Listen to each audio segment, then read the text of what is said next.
In this video, I'll show you how to fix the ERR GFX INIT error that says failed to initialize graphics device. Let's get your game or app running smoothly again. Method 1. Reboot your PC. First, restart your computer. Sometimes a simple reboot fixes temporary glitches. Method 2. Update or reinstall Directx. Press Windows+R, type Directx, and press Enter to check your current Directx version.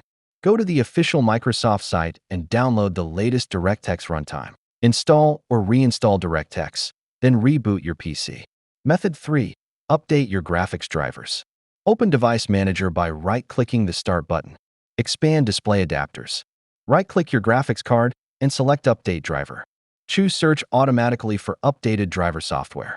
Alternatively, download the latest drivers from your GPU manufacturer's website, NVIDIA, AMD, or Intel. Method 4. Check game or app files.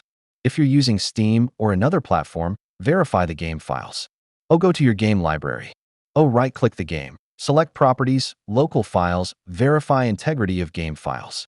Method 5. Run the game as administrator. Right-click the game shortcut or executable file.